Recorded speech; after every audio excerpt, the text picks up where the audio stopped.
नमस्कार। उड़ने दो परिंदों को अभी शोख हवा में, उड़ने दो परिंदों को अभी शोख हवा में, फिर लौट के बचपन के ज़माने नहीं आते। हमारे देश के मशहूर शायर बशीर बद्र साहब का ये शेर बयां करता है कि बचपन को संवारने और सहेजने की ज़रूरत है।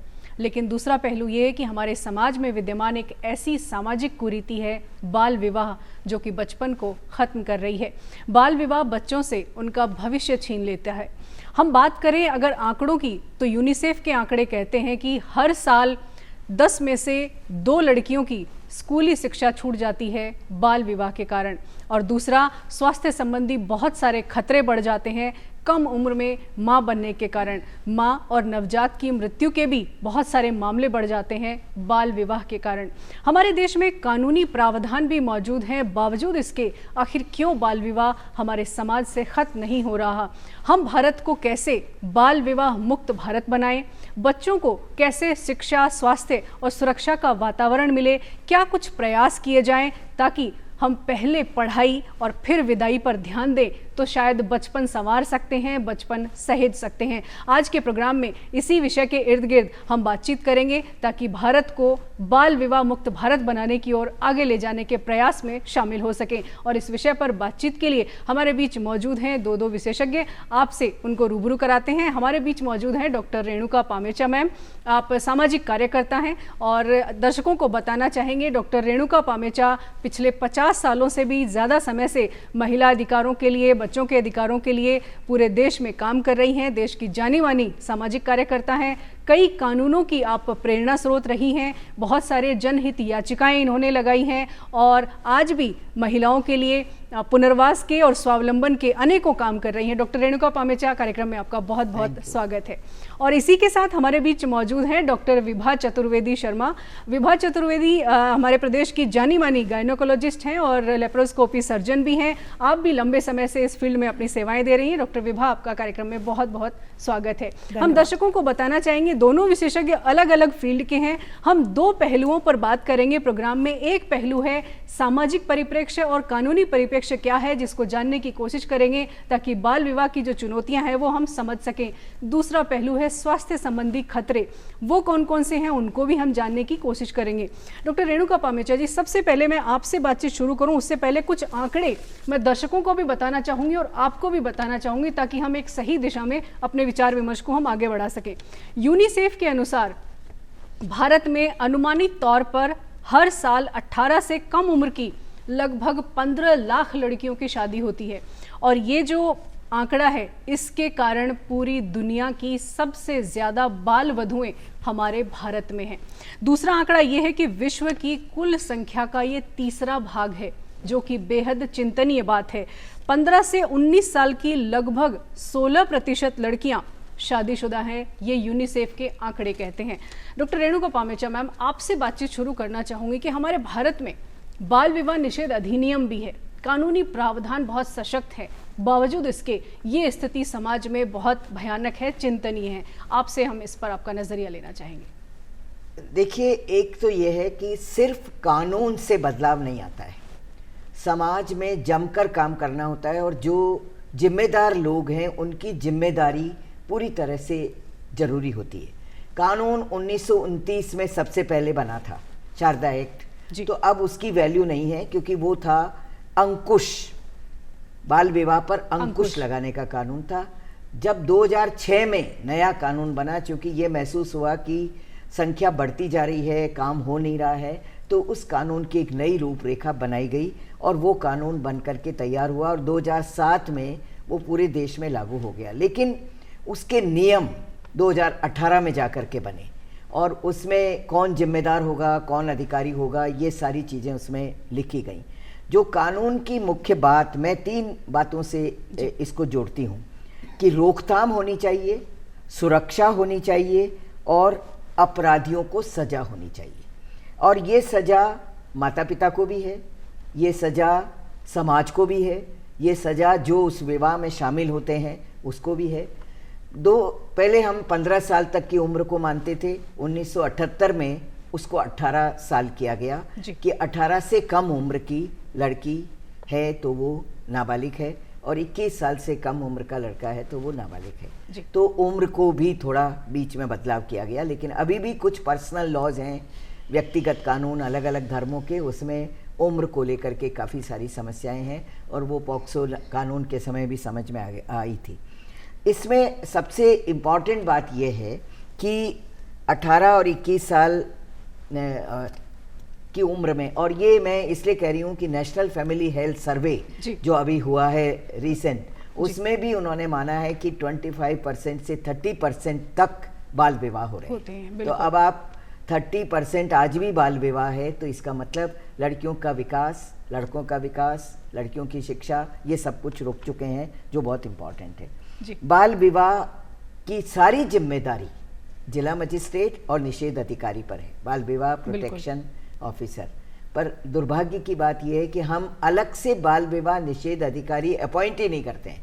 हमारे पास जो बने बनाए खांचे हैं, जिसमें खास तौर से तहसीलदार, जिसको ज़मीन के मामलों से ही फुर्सत नहीं है, तो बाल विवाह को रोकने के लिए जो उन्हें काम करना है, पूरा प्रचार प्रसार होना चाहिए, मीटिंग्स होनी चाहिए, सारी गांव का जितना इंफ्रास्ट्रक्चर है उनके साथ बातचीत होनी चाहिए, तो वो सारे प्रोविजन कानून में लिखे हुए हैं, लेकिन वो करने की जरूरत है और उसका प्रचार प्रसार करने की जरूरत है। कहने का मतलब ये कि कानून अपनी जगह है, कानूनी प्रावधान अपनी जगह है, व्यवस्था भी है, लेकिन कहीं ना कहीं क्रियान्वयन की जो चुनौतियां हैं उनको समझने और उन पर काम करने की जरूरत है। मैं 3-4 बातें केवल बताना चाहती हूँ कि इसको रोकने के लिए जो बाल विवाह, कौन से बाल विवाह प्रारंभ से ही शून्य हो गए, साफ लिखा है, जबरदस्ती किया है, दबाव में किया है, जो भी कुछ है।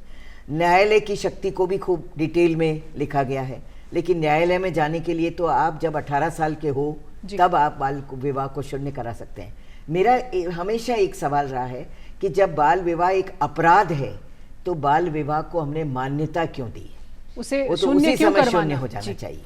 उसको शून्य कराने के लिए 18 और 20 साल की उम्र में, 20 साल अगर निकल गए तो फिर उसके लिए तो आपको डाइवोर्स पिटीशन में ही जाना पड़ेगा, शून्य नहीं होगा। तो ये जो एक पूरी प्रक्रिया में हमने कमियां छोड़ दी, उसको हमेशा संशोधन की गुंजाइश रहती है और वो होना चाहिए। बाल विवाह की सूचना पूरी डिटेल में होनी चाहिए। तो मैं हमेशा ये कहती हूँ कि अखबारों में अभी जैसे अक्षय तृतीया पर बहुत बाल विवाह होते हैं, तो हमारे अखबार के पूरे पन्नों में ये सूचनाएं हो जानी चाहिए कि अपराध है, ये नहीं होना चाहिए। और ये हमारे समाज की भी जिम्मेदारी है, सरकार क्योंकि प्रचार प्रसार पे बहुत खर्च करती है तो उसकी भी जिम्मेदारी है। तो चाइल्ड हेल्पलाइन है, उनका प्रचार प्रसार होना चाहिए, चाहे वो 1098 जो भी है जिस पर आप बात कर सकते हैं। बाल विवाह प्रतिषेध जो अधिकारी है, निषेध अधिकारी, जिसको प्रोटेक्शन, उसकी जो महत्वपूर्ण भूमिका है उसका खूब प्रचार प्रसार होना चाहिए हर ब्लॉक में। लेकिन वो किन किन की मीटिंग्स ले रहे हैं, टीचर्स भी उसमें शामिल होने चाहिए, सरपंच शामिल होने चाहिए, अगर नगर परिषद और नगर पालिका है तो उनके अधिकारियों को शामिल किया जाना चाहिए, हेड मास्टर हैं स्कूल के तो उनको शामिल किया जाना चाहिए। तो जब तक हम इन सबको शामिल करके कि आप सबकी जिम्मेदारी है और हर नागरिक की जिम्मेदारी है, बिल्कुल नागरिक को अगर लगता है कि कहीं भी अगर बाल विवाह हो रहा है तो वो कलेक्टर को तुरंत सूचना दे सकते हैं। बिल्कुल, ये बहुत अहम बात डॉक्टर रेणुका आप कह रही हैं कि कानूनी प्रावधान बहुत सशक्त है, देखा जाए तो कानून सशक्त है, इम्प्लीमेंटेशन पे हमें ध्यान देने की जरूरत है। आपसे हम सामाजिक और जो कानूनी परिप्रेक्ष्य है उस पर हम बात करेंगे, लेकिन डॉक्टर विभा भी हमारे बीच मौजूद हैं और डॉक्टर रेणुका पामेचा ने जैसा कहा कि बाल विवाह आखा तीज पर अक्सर हम देखते हैं कि कानूनी प्रावधान होने के बावजूद भी होते हैं। इसका दूसरा पहलू स्वास्थ्य है। बाल विवाह हुआ है, आज भी हम देखते हैं कम उम्र में माँ बन जाती हैं किशोरियाँ और उसके कारण बहुत सारे कॉम्प्लिकेशंस देखने को मिलते हैं। डॉक्टर विभा, आप भी काफ़ी लंबे अरसे से आप काम कर रही हैं, किस किस तरह के जो खतरे हैं स्वास्थ्य के वो किशोरियों को झेलने पड़ते हैं, खासकर कम उम्र में प्रेगनेंसी या माँ बनने के दौरान? इसमें मैं 3 एस्पेक्ट पे बात करूंगी। पहला मेंटल, मानसिक, दूसरा शारीरिक और तीसरा नेक्स्ट जनरेशन को वो क्या प्रोवाइड कर रही हैं, अपने बच्चे हो रहे हैं उनको वो किस तरह की नई जनरेशन तैयार कर रही हैं, ये बहुत बड़ा इम्पैक्ट डालती हैं बाल विवाह के कारण। मानसिक ये है कि वो तो अभी बच्ची है, उसको कोई ज्ञान नहीं है, ना तो सांसारिक ज्ञान है, ना ही उसको सोशल कैसे किससे क्या इंटरेक्ट करना है कि ज्ञान नहीं होता है। तो जब वो शादी करके घर आती हैं तो उनका मेंटल लेवल, उनकी अंडरस्टैंडिंग, इंटेलिजेंस बच्चे जैसी होती है, बच्ची हैं, तो फिर वो वातावरण में अपने आप को एडजस्ट नहीं कर पाती हैं, तो उसको दुनिया भर के ताने सुनने पड़ते हैं और इसके कारण से उसको एक डोमेस्टिक वायलेंस जो बहुत कॉमन हो जाता है। तो ये एक बहुत बड़ा रीज़न होता है। अब इसके चलते उन बच्चियों में एंजाइटी, डिप्रेशन बहुत होता है, उनकी खुद की सेइंग घर में नहीं होती है, उनको एक घर का बस एक मेंबर बनाया जाता है कि तुम्हें खाना बनाना है, घर साफ करना है, ये सब कामों के लिए उनको प्रायोरिटी दी जाती है, अदरवाइज उनकी सेइंग कुछ नहीं होती है, because there is no education. So education, lack of education हो गया तो उनको अपनी आवाज़ उठाने का, अपने राइट्स पता ही नहीं होते हैं, तो वो अपनी ज़िंदगी सिर्फ इसी से समझ के गुजार लेती हैं कि यही शायद मेरी डेस्टिनी है। बिल्कुल। सेकेंड पार्ट, अगर हम स्वास्थ्य की बात करें तो आप देखिए आजकल प्यूबर्टी 9-10 साल पे आ जाती है। बिल्कुल। अगर शादी 9-10 साल पे हुई है और इंटरकोर्स होता है तो वो प्रेग्नेंट हो सकती हैं। अब देखिए इतनी छोटी उम्र में आपकी हाइट भी नहीं गेन हुई होती है, उस प्रेगनेंसी को इमोशनली भी आप उतने किसी भी तरह से मैच्योर नहीं होते। आजकल वो अपने पीरियड्स नहीं हैंडल कर पा रही है, प्रेगनेंसी कैसे हैंडल करेंगी। सो 12-13 साल पे अगर वो प्रेग्नेंट हुई हैं मान के चलिए, तो उनका बोन का जो डेवलपमेंट है वो अभी हुआ ही नहीं है और अंदर बेबी एक पल रहा है। तो इसमें सबसे बड़ी चीज़ ये होती है कि एक तो खाना पीना उनका बहुत पुअर होता है। यूजुअली ये जो इस तरह के बाल विवाह देखे जाते हैं एजुकेटेड फैमिली और मिडिल क्लास में तो मैंने देखी नहीं है, बट हाँ लोअर सोशियो इकोनॉमिक में होते हैं, तो इनको लास्ट में खाना दिया जाता है। तो इनमें एनीमिया बहुत कॉमन है, बिल्कुल, मसल पावर नहीं होती, प्रोटीन डेफिशिएंसी होती है, इन सब के चलते प्लस बोन ग्रोथ नहीं हो रही है। अब आप सोचिए इसमें अगर वो एक बच्चे को बर्थ कर रही हैं तो वो बच्चा एक तो ग्रोथ रेस्ट्रिक्टेड भी होगा, प्री टर्म डिलीवरी के चांसेस होंगे। दूसरा, अगर ये फुल टर्म डिलीवरी भी होती है तो ऑब्स्ट्रक्शन हो गया, क्योंकि बेबी को नॉर्मल डिलीवरी के लिए तो नीचे से ही आना है। प्लस क्या इन लोगों को मेडिकल फैसिलिटी अप्रोचेबल नहीं होती है, ये कॉन्सेप्ट है कि घर में ही डिलीवरी कराना है। तो ऑब्स्ट्रक्टेड लेबर में uterus rupture we have received, मैंने जनाना से किया है अपना MS, वहाँ पे हमने कॉज ऑफ डेथ तो हमने रिसीव किया है यंग बच्चियाँ, उनको ऑब्स्ट्रक्टेड लेबर एंड बेबी तो मतलब रप्चर हो गया यूट्रस और baby is inside the abdomen only. So emergency करके चलो वो तो अप्रोच कर दिया तो वो बच गई, अदरवाइज अगर अप्रोचेबल नहीं है मेडिकल फैसिलिटी तो एक्सपायर ही होते हैं। यही वजह है शायद जो नवजात शिशु और जो कम उम्र में माँ बन रही है, माँ की मृत्यु दर जो है वो हमेशा जी बिल्कुल maternal mortality and infant mortality is very common, even intra uterine death of baby is very common in these. जी बिल्कुल। बहुत अहम एक डेटा में यहाँ डॉक्टर रेणुका मैडम से जब बात हो रही है तो एक कुपोषण से जुड़ा एक डेटा है जो कि मैं दर्शकों से भी साझा करना चाहूँगी। ये डेटा इसलिए शेयर किया जा रहा है ताकि हम जागरूक बने, हम भारत की उस स्थिति से वाकिफ हों कि किस तरह से ये चुनौतीपूर्ण स्थितियाँ आज भी हमारे भारत में मौजूद हैं। ये डेटा है NFHS 5th रिपोर्ट का और इस डेटा के अनुसार 15 से 49 वर्ष की महिलाओं में कुपोषण जो है वो 18.7% है और किशोरियों में ये कुपोषण 59% है। 59% कुपोषण को हम कैसे समझें डॉक्टर विभा, इसको भी थोड़ा सा बताएं, क्योंकि एक कुपोषित किशोरियां हैं अगर हम कहें तो 59% और इनकी अर्ली मैरिज हो रही है तो कॉम्प्लिकेशंस तो मल्टीप्लाई हो जाते हैं। बिल्कुल होंगे, जब भी एनीमिया होगा और प्रेगनेंसी हो रही है तो आपके ड्यूरिंग डिलीवरी एक्सेसिव ब्लीडिंग के चांसेस होते हैं, जैसे पोस्टपार्टम हेमरेज कहते हैं, और postpartum haemorrhage one of the commonest causes of maternal mortality है। सो एनीमिया सबसे कितनी छोटी सी चीज़ है, आपका हीमोग्लोबिन लेवल इज लो। दूसरा, जैसे मैंने बताया प्रोटीन डेफिशिएंसी, प्रोटीन डेफिशिएंसी है, आपका खुद का मसल मास ही नहीं है। आप बेबी को कैसे ग्रोथ रेस्ट्रिक्शन की तरफ जाता है, बेबी की ग्रोथ के लिए प्रोटीन चाहिए, तो ये दो चीज़ें बड़ी इंपॉर्टेंट है। वैसे तो बहुत सारे न्यूट्रिएंट होते हैं, जैसे कैल्शियम भी चाहिए होता है, कैल्शियम डेफिशिएंसी होती है तो बेबी भी वीक होता है, मदर भी वीक होती है, तो सारी चीज़ें इंटरलिंक्ड हैं।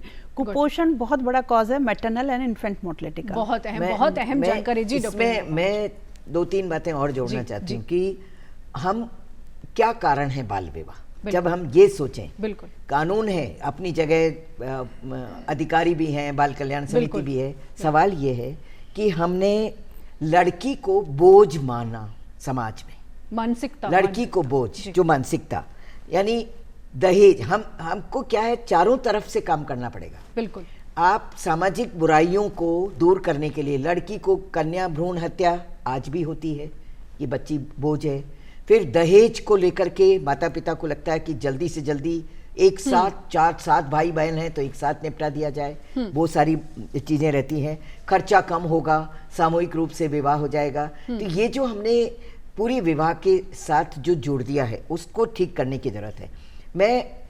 चूँकि मैं महिला सलाह सुरक्षा केंद्र में ऐसी नाबालिग महिलाओं को देख रही हूँ, तो वो उसमें जो नज़र आ रहा है कि अवयस्क बलात्कार की जो एक स्थितियाँ उभर रही हैं कि उस छोटी उम्र में वो बलात्कार की सारी, क्योंकि बीएनएस भी आ गया है और बीएनएस में भी 18 वर्ष अगर है और उससे पहले अगर विवाह है तो वो बलात्कार की स्थिति में। तो आप एक तरफ उसे बलात्कार मान रहे हैं और एक तरफ आप उस समय शादी के साथ आप उसको जायज मान रहे हैं, और जब हम मैरिटल रेप की बात करते हैं तो हम कहते हैं ये तो हम नहीं कर सकते हैं, विवाह गड़बड़ा जाएगा। तो ये सारी चीज़ों को मल्टीपल तरीके से सामाजिक व्यवस्था को देखना पड़ता है। तो लड़कियों को संपत्ति मान लिया कि उसको बोझ उतारना है, तो जब बोझ ही उतारना है तो फिर उसके स्वास्थ्य और उसकी शिक्षा और उसके वेलबींग और उसके बचपन की चिंता कौन करेगा। बस तो इसमें मैं एक बात और ऐड करना चाहूँगी कि जैसे लड़कियों को, जैसा आपने बोला कि बोझ मान लिया है, पर कभी भी कोई गायनेकोलॉजिकल प्रॉब्लम होती है ना तो पूरी फैमिली एक फीमेल डॉक्टर को ढूंढती है। ये बड़ा कॉन्ट्राडिक्टरी चीज़ है। कई बार जैसे फीमेल का बर्थ हुआ और हम लोग जब किसी को बताते हैं कि आपकी बिटिया हुई है तो वो बहुत सारी फैमिलीज में अजीब सा मुंह बन जाता है, पर एट द सेम टाइम हम लोग ये देखते हैं कि गायनेकोलॉजिकल कोई प्रॉब्लम है तो हमें फीमेल डॉक्टर ही चाहिए होता है। बिल्कुल, ये हमारे समाज की वो कड़वी सच्चाई है। देखिए, दो महिलाएं हमारे कार्यक्रम में मौजूद हैं, एक सामाजिक क्षेत्र में बहुत लंबे अरसे से काम कर रही हैं, दूसरी गायनेकोलॉजिस्ट हैं, ये भी फीमेल हैं। और जो सही बात आपने कही कि जब प्रॉब्लम आती है तो फीमेल डॉक्टर की ही ज़रूरत है। मैं एक और आंकड़ा सजग करने के लिए आप लोगों के साथ शेयर करना चाहती हूँ। ये डेटा है बालिका विवाह का। भारत में बालिका विवाह की जो स्थिति है, राष्ट्रीय परिवार स्वास्थ्य सर्वेक्षण का एक एनालिसिस है जो आपके साथ मैं शेयर करना चाहती हूँ।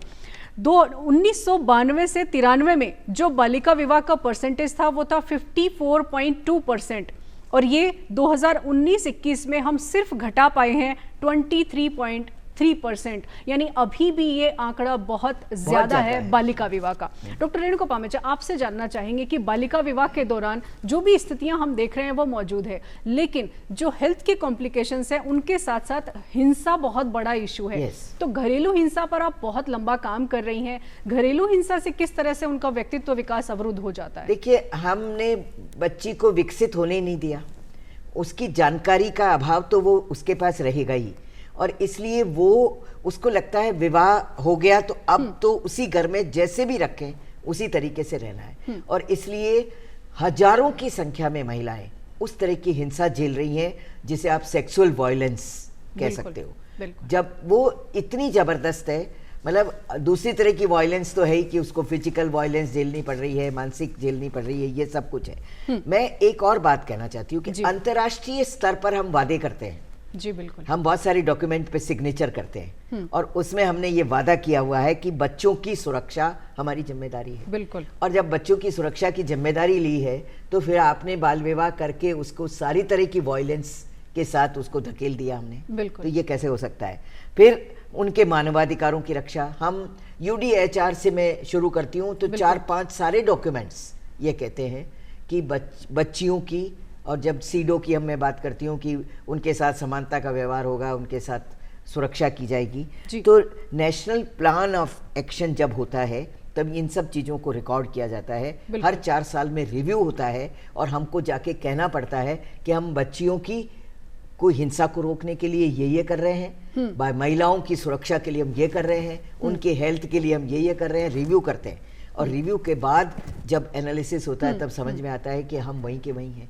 तो हमारी बहुत सारी जिम्मेदारियां हैं और इसलिए 2010 तक हमने वादा किया था कि हम बाल विवाह बिल्कुल समाप्त कर देंगे। बिल्कुल, हम अंतर्राष्ट्रीय स्तर पे वादा करके आते हैं। जी, और यूनाइटेड नेशंस के मेंबर हैं। 1948 से हम UDHR से लेकर के जितने एग्रीमेंट हुए, 1979 में ये बना और 1979 में सीडो भी बना, हमने सिग्नेचर किया और हमने कहा कि ये सब नहीं होगा। तो और CRC को भी अभी 35 साल होने वाले हो गए हैं, 35 साल CRC को। तो अब हम वो सारी चीजें हैं, मानवाधिकार दिवस भी मनाते हैं, लेकिन महिला को मानवाधिकार मानने में हमको 1995 में जाके बीजिंग में कहते हैं कि महिला मानव है। जी बिल्कुल। तो बहुत सारे कॉन्ट्रडिक्शंस हैं। हम SDGs की बात करें डॉक्टर विभा, जैसे हमारे जो सस्टेनेबल डेवलपमेंट गोल्स हैं उसमें हेल्थ, जेंडर इक्वलिटी प्लस जो चाइल्ड राइट्स हैं वो, ये शुरू के 5 जो SDGs हैं ये उनमें आता है और हेल्थ उसमें सेकंड नंबर पे आता है। हेल्थ को अचीव करने में कहा जा रहा है कि 2030 तक ये गोल्स हम अचीव कर लेंगे। तो जो हेल्थ की स्थितियां हम देख रहे हैं बच्चों के साथ, जैसे STIs एक बहुत बड़ा प्रॉब्लम है जो कम उम्र की माओं को या इस तरह से देखना पड़ता है, इस पर आपका क्या कहना है? सेक्सुअली ट्रांसमिटेड डिजीज में एक ये ज़रूर बोलेंगे कि अर्ली इंटरकोर्स, अपनी लाइफ में अर्ली इंटरकोर्स जिन फीमेल्स का होता है उनके HPV वायरस इन्फेक्शन ज़्यादा होता है और वो कॉज होता है सर्वाइकल कैंसर का। तो जितनी अर्ली मैरिज होती है जिन फीमेल्स की, अगर हम हिस्ट्री लेते हैं, जैसे पेशेंट हमारे पास आए और उनके सर्वाइकल कैंसर हमें दिख रहा है, तो अगर हम हिस्ट्री लेते हैं तो अब मैं आपको बता सकती हूँ 80% जो फीमेल्स होती हैं उनकी बहुत अर्ली एज में इंटरकोर्स हो चुका होता है। सो इंटरकोर्स के थ्रू ये वायरस फैलता है, इसीलिए इन लोगों में सर्वाइकल कैंसर के चांसेस ज़्यादा होते हैं। दूसरा, सेक्सुअली ट्रांसमिटेड डिजीज इनमें ज़्यादा होती है क्योंकि एक तो जैसे मैंने बोला कुपोषण है, इम्यूनिटी लो होती है, तो इनके जो वेजाइनल इन्फेक्शन है बहुत ज़्यादा होते हैं। दूसरा क्या, लैक ऑफ एजुकेशन से मेंस्ट्रुअल हाइजीन काफ़ी पुअर होती है इनकी, प्लस क्या इनको जनरल हाइजीन का भी ज़्यादा ज्ञान नहीं होता है। उनको तो बस एक ऐसे माहौल में वो लोग रह रही हैं जो अपनी हेल्थ को ये प्रायोरिटाइज सोच भी नहीं सकती, फोर्सफुल एनवायरनमेंट में धकेला गया है, उनको ये सोच भी नहीं सकती कि उनकी हेल्थ भी कोई टॉप प्रायोरिटी पे आती है। इसी के साथ मैं कहूँगी इनके सेप्सिस भी बहुत ज़्यादा होता है। सेप्सिस का कॉज होता है कि जैसे अबॉर्शन कराना है तो इनको अगेन मेडिकल फैसिलिटी अवेलेबल नहीं है, आसपास कहीं क्वैक से या कोई एक्सपर्ट के पास जाके अबॉर्शन नहीं कर रहे होते हैं, तो उस कंडीशन में इनके सेप्सिस की कंडीशन सिचुएशन बहुत ज़्यादा होती है। दूसरा, अगर जैसे मानो एनीमिया है, एनीमिया के कारण अगर डिलीवरी हो रही है तो उन पेशेंट्स को भी इन्फेक्शन बहुत ज़्यादा होता है। सो ये हर तरह से दोहरी मार है एक, अगर बाल विवाह होता है किसी फीमेल का तो। जी बिल्कुल, बहुत ही अहम जानकारी आप दे रहे हैं। डॉक्टर रेणुका पामेचा, आपसे जानना चाहेंगे, बाल विवाह मुक्त भारत बनाना ये हमारा सपना है। भारत सरकार ने अभी बाल विवाह मुक्त भारत पोर्टल भी शुरू किया है, उस पर ऑनलाइन कंप्लेन भी की जा सकती है, बहुत सारी हेल्पलाइंस भी मौजूद हैं। क्या प्रयास होने चाहिए, क्योंकि आने वाले कुछ दिनों बाद हम देखेंगे कुछ बड़े महत्वपूर्ण सुझाव आपको देना चाहती हूँ। और वो सुझाव मैंने ये नहीं कि मैं सबको लिखती भी हूँ ताकि उस पर काम हो सके। मुझे ऐसे लगता है सरपंच और BDO के नेतृत्व में एक टास्क फोर्स बननी चाहिए, और इस बात को एक्सेप्ट भी किया चीफ सेक्रेटरी से जब हमारी मुलाकात हुई तब। इसमें आंगनबाड़ी कार्यकर्ता, साथिन, प्रचेता, सहायिका, पुलिस का जो थानाधिकारी है उस एरिया का, प्रधानाध्यापक, इन सबको जोड़ा जाए। इसमें बाल कल्याण अधिकारी भी है, जो बाल कल्याण अधिकारी जिला स्तर पर है, मैं इसको और भी लोकल लेवल पे ले जा रही हूँ, BDO के लेवल पर और नीचे ये सारा, पर उनको भी, उनके साथ भी होना चाहिए। लेकिन इस तरह की मीटिंग्स नहीं हो रही है। जिस टास्क फोर्स को होना चाहिए वो बहुत जरूरी है। खास तौर से गांव में विवाह चुपचाप नहीं होता है, और वो विवाह का बकायदा सबको पता होता है कि किसके यहाँ बाल विवाह हो रहा है, और जो इंफ्रास्ट्रक्चर गांव में मौजूद है उसकी जवाबदेही और जिम्मेदारी तय की जानी चाहिए। अगर हम वास्तव में मुक्त उसको चाहते हैं कि पंचायत कैसे रोका जाए। इसके अलावा मैं एक और जो बात, स्थानीय थाने पर ये सूचना होती है कि कहाँ विवाह हो रहा है और उसकी उम्र का सारी चीज़ें।